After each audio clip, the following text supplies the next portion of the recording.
I've seen other people use ultrasonic cleaners for cleaning up old vintage sewing machine parts, but I've always been a little bit sceptical, even though the science behind it is solid. When this one came up on Facebook Marketplace at a bargain price, I thought, what's to lose?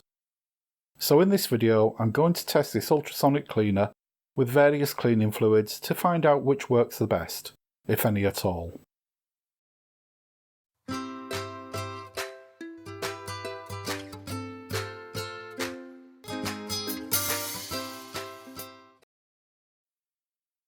This is a Silvercrest ultrasonic cleaner and was originally sold through Lidl.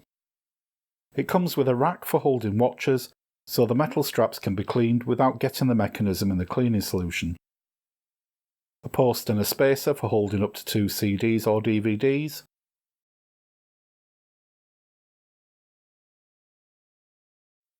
And a plastic basket, so you can easily lift out the smaller items.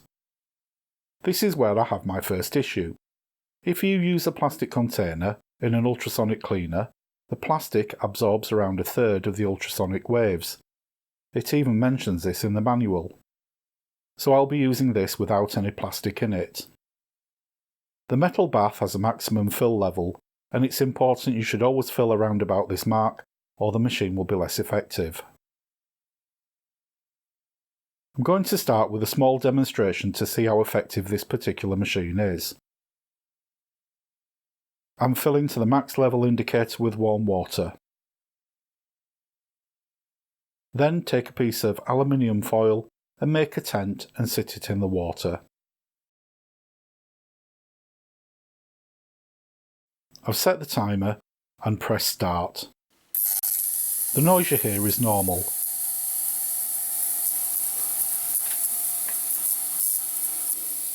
You should be able to see the foil is disintegrating, indicating that the ultrasonic cleaner is doing its stuff.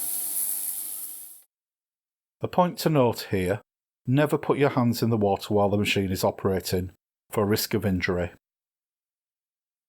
So for this test, I'm going to use small sewing machine parts in different cleaning solutions in glass jars. Glass doesn't absorb any of the ultrasonic waves.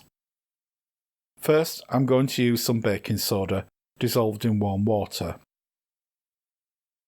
Then straight white vinegar. Next, dish soap in warm water. Then my go-to product, elbow grease in warm water.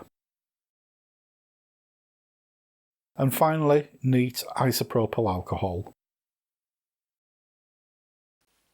I place each of the glass jars containing the parts and the various solutions into the machine.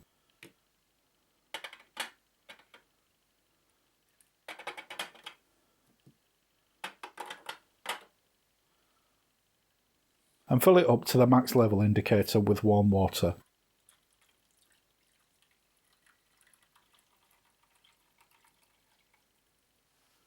Set the timer to the maximum 600 seconds or 10 minutes and press start.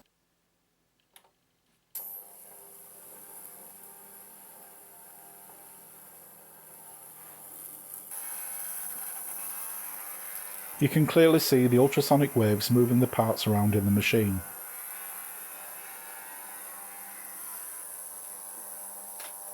Another advantage of using glass jars is that none of the cleaning solutions are actually in the machine bath, so there's no chance of any damage occurring to the machine. And you also don't need as much cleaning solution. And when you see how dirty the liquid becomes, you'll see the advantage of not having to clean the machine out afterwards.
Another word of caution, don't be tempted to put any painted parts in the ultrasonic cleaner, as it's likely to damage the finish.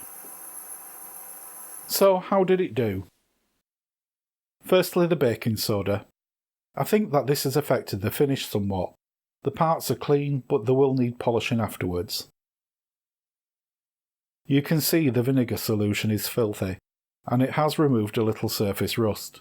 Again, metal polish will be needed. The dish soap has cleaned the parts reasonably well, but the elbow grease seems to have the edge here.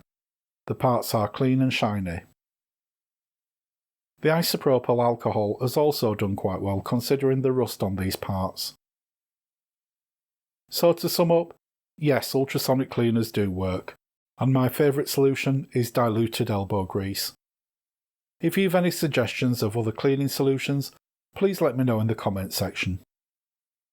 I hope you've enjoyed this video. If you have, please give it a like, and if you haven't already, please subscribe and hit the bell icon to be notified of all my future uploads.